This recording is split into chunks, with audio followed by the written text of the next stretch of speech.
할렐루야. 예, 감사합니다. 오늘은 누가복음 7장 11절에서 17절에 있는 말씀을 가지고 예수님의 관심, 우리의 관심이라는 제목으로 하나님의 말씀을 생각해 보도록 하겠습니다.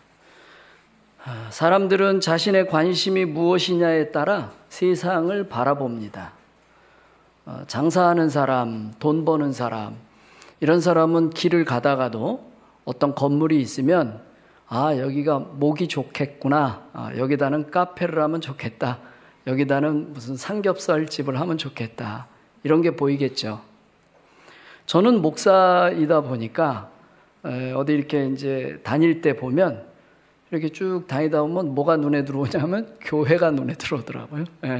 교회 건물이 이렇게 있으면 이 교회가 있구나, 건물이 보이는구나, 교회 이름이 뭔가, 십자가도 보이고, 또 제가 통합측 목사니까 우리 교단교회구나, 감리교회구나, 합동측교회구나, 이런 것들이 눈에 보입니다. 내가 어디에 무엇에 관심을 가지느냐에 따라서 나의 시선이 그리로 향하고 그거를 결정하게 되는 거죠. 그러면 여러분은 어디에, 무엇에 관심을 가지고 계십니까? 오늘 우리는 예수님의 관심을 살펴보자는 거예요. 그리고 그 예수님의 관심에 우리의 관심을 맞추자는 것입니다. 오늘 본문의 이야기는 두 무리가 만나는 데서부터 시작됩니다.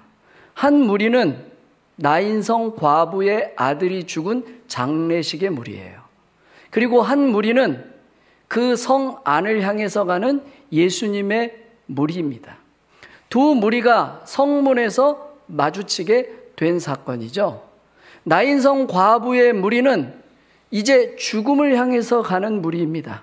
장례를 치르러 성 밖으로 나가서 어디에 매장을 하러 지금 가는 거고요. 예수님의 무리는 성 안으로 들어가면서 생명을 향해서 가는 무리입니다. 이 두 무리가, 죽음을 향해서 가는 무리와 생명을 향해서 가는 무리가 성문에서 마주쳤을 때 예수님의 관심이 어디에 있었느냐 하는 겁니다. 첫 번째, 예수님의 관심은 지극히 작은 자에게 관심을 가지고 계셨습니다. 무리와 마주쳤을 때 예수님은 제일 먼저 울고 있는 과부에게 관심을 보이셨어요. 성경에 보면 불쌍히 여기사 울지 말라라고 말씀하십니다. 첫 말씀이에요. 나인성 과부는 누구입니까? 과부니까 남편을 일찍 보냈겠죠? 혼자 살았을 것입니다. 아들을 또 키웠어요. 그 아들이 외아들인지 여러 아들이 있었는지는 모르겠지만 아들을 금이야 오기야 키웠을 것입니다. 우리가 상상해 본다면 그 고대 중동 지방에서 가부장제 사회에서 여성이, 그죠? 홀 어머니가 아들을 키운다는 게 얼마나 또 어려운 일이었을 겁니까? 아들을 그렇게 열심히, 아들을 희망 삼아 의지하며 키웠는데 그 아들이 죽었다는 거예요. 이 어머니는 모든 것을 잃고 모든 희망을 잃어버린 것과 같은 상태였을 것입니다. 바로 그때 예수님은 그 무리와 마주치자마자 그 어머니에게 관심을 보이셨어요. 젊은 사람이 죽었는데 이거 무슨 일이지? 이렇게 시작한 것이 아니라 울고 있는 그 어머니를 보시고 불쌍히 여기사 울지 말라고 위로하신 겁니다. 예수님은 바로 이 어려움과 절망과 좌절 속에 있는 지극히 작은 자였던 이 어머니에게, 이 여인에게 관심을 먼저 보이신 것입니다. 오늘날 교회의 관심은 뭡니까?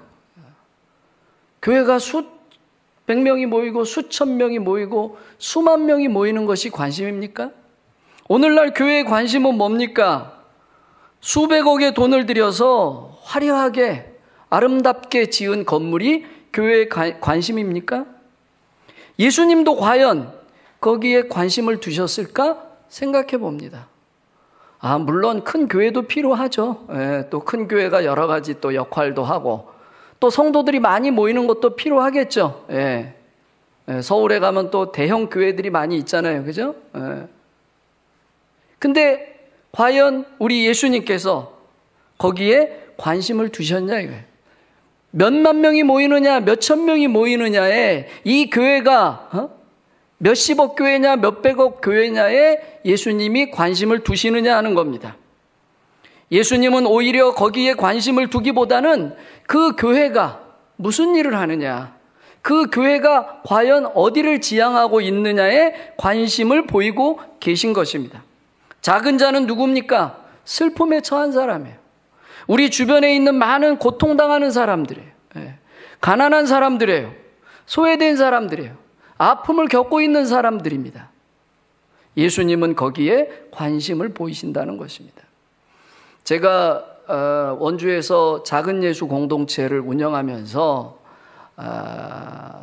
부론에 가면 단강리라는 동네가 있습니다. 그 단강리에 작은 시골 교회를 한 2년 정도 목회를 한 적이 있어요. 교회 이름이 작실교회예요. 어떤 사람한테 얘기하니까 작살교회냐고 그렇게 물어보는데 작살교회가 아니라 작실교회. 아주 작은 마을이에요. 조그만 마을에 있는 작은 교회입니다. 그 교회 목사님이 계시다가 뭐 좀 어려움이 있으셔가지고 다른 데로 이제 가시고, 목사님이 안 계시니까 우리 시차로에서 저보고 그 교회 가서 맡아서 목회를 좀 해라. 그래서 제가 2년을 거기 있었습니다. 주일날 예배를 드리고 오후 예배를 드리고 수요일날 예배를 드리고 교인들과 함께 생활을 했습니다. 신앙생활을. 그런데 그 교회 교인이 몇 명 안 됐어요. 갔더니 한 5-6명 계시더라고요. 저희 식구들이 가니까 한 10명 정도 이렇게 돼가지고 주일마다 이제 예배를 드립니다. 그런데 그 교인들의 구성이 보니까, 그죠? 나이 드신 분들이 주로 계셨겠죠? 할머니, 할아버지. 또 젊은 분이 한 분 또 계셨는데, 그분은 남자분인데, 요즘 말로 말하면 이제 발달 장애가 있으셨던 분이죠. 나이가 그 당시에 40대 뭐 후반 정도 됐는데, 장애를 가지고 동네를 왜 시골에 가면 이렇게 이제 막 다니는 분들이 있잖아요. 매주 교회에 오시는 거예요. 어느 날은 그분이 검은 비닐봉다리를 들고 온 거예요, 교회에. 그래서 뭐냐 그랬더니 이거 목사님 드리려고 가가지고 보니까 고추 몇 개, 호박 몇 개 이렇게 따가지고 목사님 드시라고. 남자 성도님 할아버지 한 분은 맨날 맨 앞에 앉으셔가지고 예배 드릴 때마다 그냥 고개를 끄덕끄덕 하시는 거예요. 그래서 야, 내가 설교를 잘하나 보다. 은혜 받으시는구나. 나중에 알고 보니까 귀가 안 들리시는 분이야. 장애가 있으셔가지고 귀가 안 들리시는 분이에요. 찬송을 불러도 그냥 아리랑인지 찬송인지 그래도 예배를 열심히 드리는 거예요. 한 번은 이제 조금 젊은 40대 여자 집사님이 계셨는데 신방을 와달라고 그러는 게 집에. 그래서 제가 이제 저희 집사람이랑 같이 신방을 갔어요. 이제 집을 딱 들어갔더니 막 지저분하죠. 시골 이제 집이니까. 근데 딱 들어가니까 아주 고약한 냄새가 나요. 무슨 냄새인가 물어봤더니 감자를 전분을 내려고 삭히는 건데 그거를 방 안에서 삭히는 거예요. 우리 여기 나이 드신 분들은 아시죠? 아주 고약한 냄새가 나잖아요. 그래서 이제 제가 또 참고 들어갔어요. 제가 또 나름 서울 사람이잖아요. 그죠?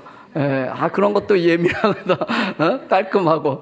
그 들어가서 이제 다 예배를 이제 드렸죠. 예배를 드리고서 목사님 오셨으니까 대접해야 된다고 점심을 드시라 그래서 예, 감사합니다. 칼국수를 해가지고 오신 거야, 칼국수. 그 이제 칼국수를 먹으려고 이렇게 면을 들어보니까 면이 하얀데 그 중간중간에 검은 점들이 이렇게 있어요. 그래가지고 물어봤어, 집사님한테. 이거 어떻게 만드셨냐고 그랬더니 제가 집에서 밀가루로 반죽했대. 그래서 어디서 하셨어요? 그랬더니 장판 있잖아, 바닥에. 장판에다가 밀가루를 넣고 장판을 보니까 검은 점이 중간중간에 있는 거야. 제가 나름 서울 사람이잖아, 그죠? 또 예민하잖아요, 그죠? 못 먹겠더라고, 저는 진짜. 근데 저희 집사람은 집사님이 해준 거니까 먹어야 된다고 맛있게 먹어. 그 집사님도 이게 조금 이제 생활이나 이런 것들이 좀 부족하신 분이에요. 자녀를, 어린 애들을 키우면서 신앙생활을 하는. 제가 거기서 2년 동안 그분들과 함께 신앙생활을 하면서 느낀 게 있어요. 하나님이 어디에 계시느냐 이거예요, 그죠? 하나님이 과연 그 화려함, 그 부유함 거기 계시느냐, 아니면 이 가난하고 낮고 낮은 이곳에 계시느냐. 그분들이 찬송도 제대로 못 부르고 세상적으로 사회적으로 본다면 부족한 것이 많지만 저는 그분들이 매주 모여서 드리던 그 예배 속에 하나님이 계시다는 사실을 깨달았고 믿게 되었습니다. 그들의 공통점은 뭡니까? 볼품없고 인정받지 못하고 아픔과 슬픔 속에서 살아간다는 것이에요. 하나님이 어디에 계시는가에 대한 질문의 대답을 거기서 찾게 되었습니다. 하나님은 거대한 화려함 속에 계시지 않습니다. 오늘은 종교개혁 주일이에요. 그죠? 종교개혁은 중세교회의 오만과 욕심과 독선으로부터 시작된 거예요. 중세교회의 그 화려함, 중세교회의 그 높은 첨탑, 하나님이 거기에 계시지 아니했던 거예요. 인간의 고통을 짓밟고 일어선 그 화려함 속에, 거대함 속에 하나님이 계시지 아니하시고 오직 은혜와 오직 말씀과 오직 믿음이라고 하는 종교개혁자들의 고백 속에 하나님이 계셨다는 것입니다. 오늘 우리 주보에 보니까 앞부분에 써놨죠? 그죠?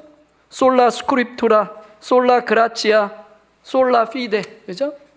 오직 성경으로, 오직 은혜로, 오직 믿음으로 돌아가는 길이 바로 하나님께서 계시던 곳이었다는 고백이었습니다. 그들의 말씀 속에 하나님이 계셨습니다. 하나님의 임재하심은 예수 그리스도의 삶과 눈을 통해서 우리에게 보여주시는 거예요. 그래서 예수님은 가장 낮고 낮은 이 땅에 오신 거예요. 가장 천하고 천한 자리에 오신 것입니다. 예수님은 언제나 화려한 예루살렘을 향해서 가시지 아니하시고 언제나 제자들과 함께 갈릴리로 가자 그랬어요. 갈릴리로 가자. 예수님이 갈릴리로 가자는 말의 의미는 뭡니까? 이 세상으로 가장 낮은 곳으로, 고통당하고 슬픔에 처해 있고 가난하고 소외된 그곳으로 가자는 말씀입니다. 그들의 삶 속으로 들어가서 그들과 함께 하자는 예수님의 선언입니다. 화려한 예루살렘을 버리고 갈릴리로 가자라고 말씀하셨던 그 예수님, 그 예수님의 길이 오늘 우리 한국교회의 길이 되어야 합니다. 오늘 우리 한국교회가 세상을 향해서 얼마나 많은 또 비난을 받기도 하고 손가락질을 받습니까? 저도 목사의 한 사람으로서 제가 유명한 목사는 아니지만 저도 마음의 책임감을 느껴요. 솔직히 얘기하면. 때로는 부끄러워요. 저 자신도 부끄럽지만 교회가 부끄러울 때가 있어요. 왜 그렇습니까? 바로 예수님의 정신을 잃어버렸기 때문이에요. 마태복음 25장의 양과 염소의 비유에서 예수님은 분명히 말씀하시잖아요. 그죠? 지극히 작은 자의 하나에게 한 것이 곧 나에게 한 것이다 이거예요. 교회가 부패하고 교회가 독선에 빠지고 교회가 오만에 빠지는 것은 그 낮고 낮은 비천함을 잃어버렸기 때문입니다. 우리 원주 함께하는 교회가 어디에 관심을 가지고 있습니까? 제가 교회 얘기를 들어보면 늘 낮은 곳을 향해서, 어려운 곳을 향해서, 고통받는 곳을 향해서 기도하고 애쓰는 걸로 알고 있습니다. 그것이 바로 하나님께서 우리에게 요구하시는 길이며 예수님의 관심의 길이라는 것입니다. 두 번째, 예수님의 관심은 생명 살림에 관심을 가지고 계셨어요. 그 무리를와 만나자 그 어머니에게 울지 말라 하시고, 본문에 보면 상역군을 멈추시고 관에 손을 대사 청년아 일어나라 외치셨습니다.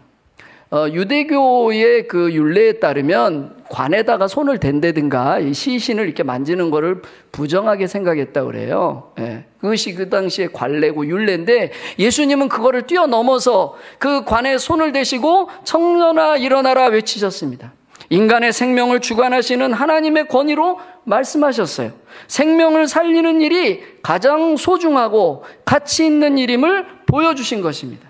나는 부활이요 생명이다 말씀하신 그 예수님께서 예수님의 말씀처럼 인간의 생명을 살리는 일을 행하신 것입니다. 여러분은 지금 생명을 살리는 일을 하고 있습니까? 여러분의 교회는 생명을 살리는 선교와 목회를 하고 있습니까? 아니면 우리가 생명을 죽이는 일을 하고 있습니까? 생명을 살린다는 것은 무슨 거창하고 뭐 우리가 이 지구 환경 전체를 살려야 되는 것처럼 그런 거대한 담론의 얘기만 있는 게 아니에요. 예. 생명을 살린다는 것은 우리의 일상 속에서, 우리의 삶 속에서 나의 말과 나의 언어와 나의 행동과, 그죠? 나의 작은 일상 속에서 시작되는 거예요.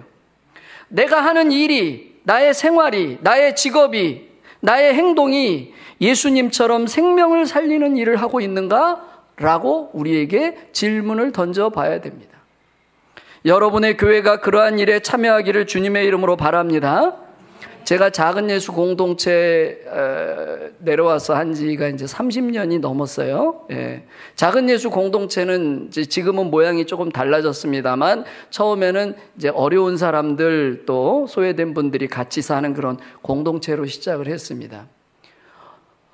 오래전에 이제 할아버지 한 분이 계셨어요. 이 할아버지가 60대 후반에 부인이 암으로 돌아가셨어요. 그러니까 이제 혼자 계시기 어려우니까 내가 아들 옆에 가서 살아야 되겠다 그래가지고 성남에 아들, 그 산동네에 아들이 어렵게 살고 있었어요. 아들도 그 옆에 가서 이제 전세방을 하나 얻어가지고 이제 올라가서 이제 일을 한 거예요. 일을 하면서 이제 살았는데 그러다가 어떤 이제 여자분을 사귀었어요. 그래가지고 한 1년쯤 있다가 전세금 1,000만 원을 홀랑 그 여자분한테 날려먹었어. 그래가지고 이 아들이 이제 막 지랄지랄 하니까 이 아버지가 아유 이제 못 살겠다. 에이 죽어야지. 죽을래니까 고향에 가서 죽어야 되겠다. 그래갖고 시골로 내려온 거예요.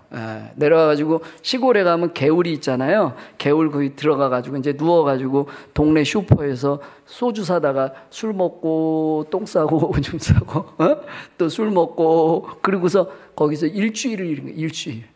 112 순찰차가 지나가다가 그분이 사람이 거기 있으니까 이제 끄집어내가지고 저한테 전화가 온 거예요. 이런 분이 계신데 모시고 가도 되냐? 모시고 와라.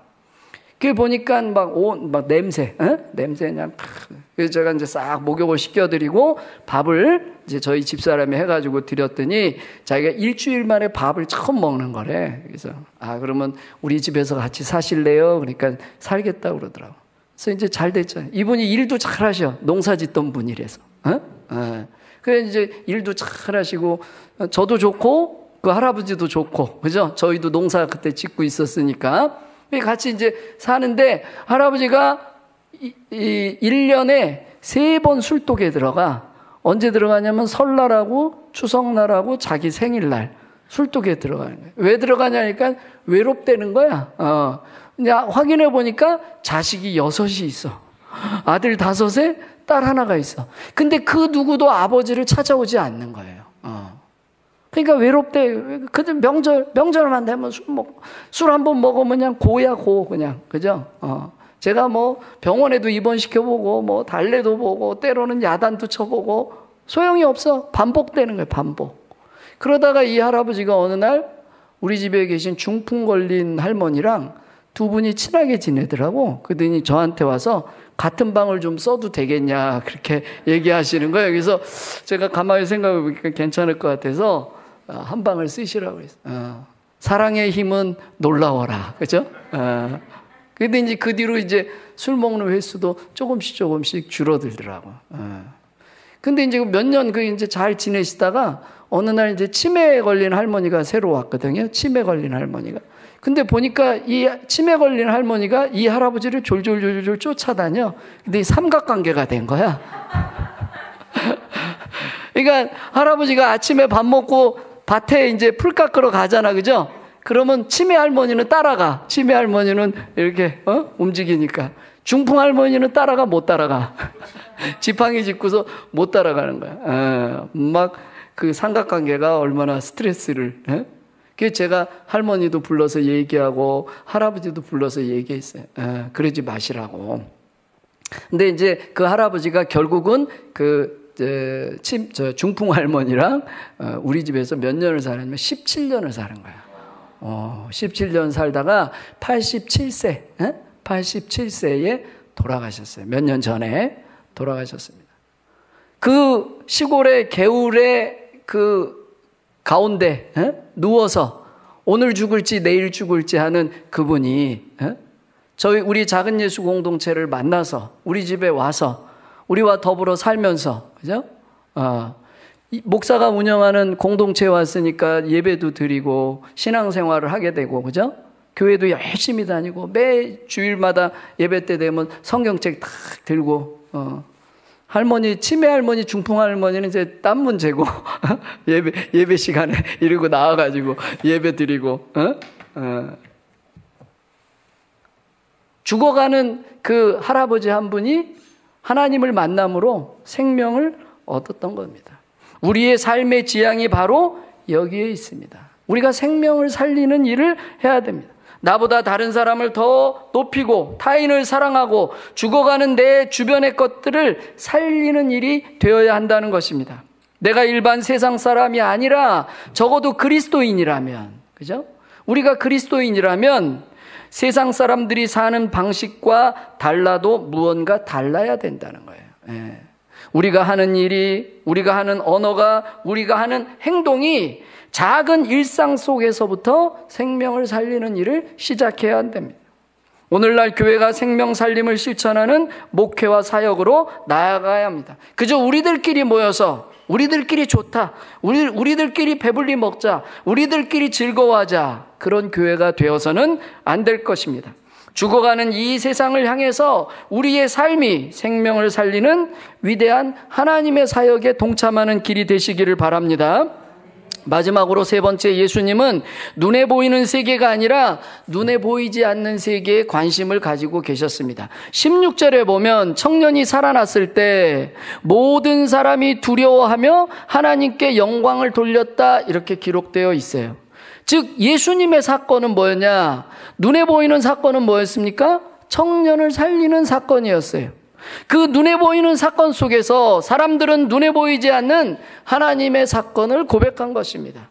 고린도후서 4장 18절에 보면 우리가 주목하는 것은 보이는 것이 아니요 보이지 아니하는 것이니 보이는 것은 잠깐이요 보이지 않는 것은 영원합니다, 이렇게 고백하고 있습니다. 예수님이 살리셨던 그 청년도, 그죠? 그 뒤로 언젠가는 죽었을 거 아니에요. 이 세상은 영원하지 않습니다. 보이는 모든 것은 언젠가 죽음을 맞이하고 소멸합니다. 영원한 세계는 하나님의 세계일 뿐이에요. 그러므로 우리도 보이지 않는 하나님의 세계에 관심을 가져야 합니다. 우리가 살면서 너무 지나치게 이 세상에서 아웅다웅하면서 살아서는 안 돼요. 예. 물론 우리는 살아가기 위해서 일도 해야죠. 그죠? 저도 목사지만 저도 일을 하잖아요. 제가 지난번에 뭐 키운다고 그랬죠? 다 키운다. 그래도 여러분 기억하시네. 예? 저도 농장에 가서 일을 해요. 노동을 해요. 저도 돈을 번단 말이에요. 그죠? 여러분들도 다 마찬가지잖아요.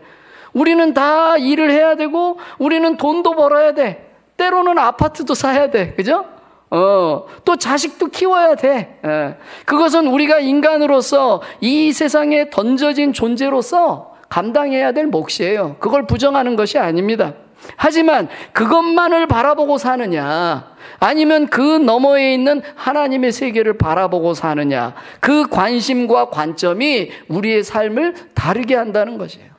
자식도 소중하고 귀하죠. 그죠? 제가 지난번에 자녀가 몇 명이라고 그랬어요? 그건 잊어먹었구나. 5명이라 했죠. 5명이죠? 저도 자녀를 5을 키웠잖아요. 그죠?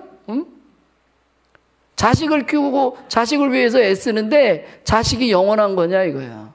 자식도 아파트도 돈도 우리의 직업도 다 영원하지 않습니다. 그저 우리가 사는 동안 잠깐 우리에게 주신 것일 뿐이에요. 그런데 많은 사람들은 그냥 그것이 영원한 줄 알고 살아요. 어리석은 거죠.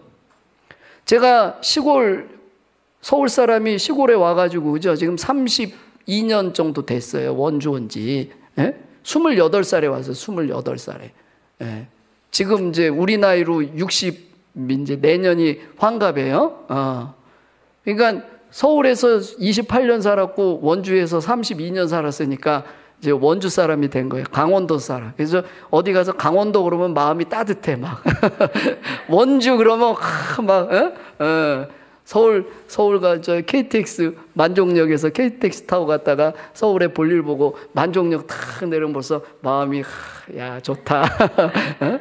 오늘도 일부에 끝나고 여기 이렇게 쭉 산책했거든요. 뭐 치악산도 좋고 그죠? 어? 좋다. 이제 이런 느낌. 그 이제 28살에 시골에 집사람하고 25살 저희 집사람은 시골에 와가지고 30여 년을 사는 거예요. 앞집에 할머니가 한 분 살았어. 앞집에. 근데 아주 친하게 지냈어. 할머니가 참 좋으시더라고. 그 이제 평생 이제 막 어렵게 가난하게 산. 그 할머니네 집이나 우리 집이나 비슷했어. 왜냐하면 우리 집도 뭐였냐면 흙집 아시죠? 흙집. 이게 벽을 이렇게 흙을 이렇게 까보면 그 안에 수수대 가지고 엮어가지고 벽을 만든 거야 옛날에. 그리고 거기다 흙을 이렇게 바른 거야. 한 번은 집사람이랑 둘이 자는데 밤에 막 비가 막 오는데 천장에서 뭐가 툭 떨어지더라고. 보니까 이 위에 그 스레트 어디가 새가지고 빗물이 막 들어가고 흙덩어리가 잠자는데 그냥 옆으로 툭 떨어지고. 그 집에서 한 2년 정도 살았어요. 그 당시에 처음에.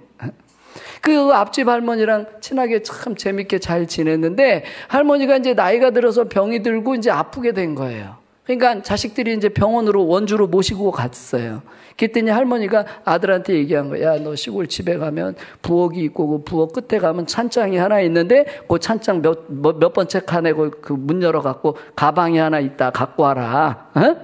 그래서 아들이 가져와서 쫙 열어보니까 10,000원짜리로 그 당시 한 돈 1,000,000원이 거기 있는 거야. 할머니가 막 품팔아가지고 그 차곡차곡 모아놓는다니. 할머니가 그 가방을 가슴에 딱 안고서 병원에 계시다가 돌아가셨잖아. 우리가 사는데 다 필요한 일들이죠. 돈도 벌어야 되고 자식도 키워야 다 필요한. 그러나 그것이 영원하지 않습니다. 우리가 사는 이 세상은 언젠가는 다 사라지고 소멸되는 거예요. 여러분 무엇을 남기시렵니까? 태어날 때 우리는 오므린 손으로 태어나지만 이 세상을 떠날 때는 모두가 다 두 손을 펴고 떠납니다. 화려했던 젊은 날 금방 갑니다. 우리 여기 권사님들, 집사님들 나이 드신 우리 저기 성도님들한테 물어보세요. 세월이 빠르다. 화살처럼 빠르다. 예, 저도 60년 정도 살았지만 돌이켜보면 금방 갔어. 엊그제가 20대 같은데 벌써 60이 되고 70이 되고 80이 되더라 이거예요. 늙고 병든 초라한 노년이 우리에게 곧 찾아옵니다. 그런데 우리가 아직도 아웅다웅 하면서 살아야겠느냐 이거예요. 손에 움켜진 것에 집착하고 살 것이냐, 보이지 않는 하나님의 세상을 바라보고 살 것이냐 하는 겁니다. 물론 돈도 중요하고 건강도 중요하고 가족도 모두 소중합니다. 하지만 그러한 것들은 영원하지 않습니다. 언젠가는 다 사라질 것입니다. 여러분이 보이지 않는 하나님의 세계를 바라보며 사시기를 바랍니다. 예수님은 죽은 아들을 살리신 후에 그 아들을 어머니에게 주셨다고 했습니다. 작은 자에게 관심을 보이셨던 예수님은 그 아들을 살린 이후에도 마지막까지 끝까지 그 어머니에게 관심을 보이셨습니다. 그리고 그 모든 영광을 본인이 받지 아니하시고 하나님께 돌렸다고 했습니다. 그리고 마지막에 결국 십자가의 길을 뚜벅뚜벅 걸어가셨습니다. 우리도 예수님처럼 살고자 애써야 합니다. 솔직히 얘기하면 예수님하고 똑같이 못 살아, 솔직히. 솔직히 얘기하면, 그죠? 그래도 흉내는 내야 될 거 아니에요. 신용은 내야 되잖아요. 우리가 교인이라면, 기독교인이라면, 예수를 믿는다면 적어도 예수님이 가신 그 길을 따라가기 위해서 노력해야 된다는 거예요. 그것이 우리가 예수님의 관심을 바라보는 일이고 그 관심을 나의 관심으로 맞추는 것입니다. 적어도 그리스도인이라면 그러한 삶을 살고자 노력해야 됩니다. 여러분의 믿음도 그렇게 끝까지 가시기를 바랍니다. 여러분의 사랑과 헌신도 그렇게 끝까지 변함없이 실천되기를 주님의 이름으로 축원합니다. 기도하겠습니다.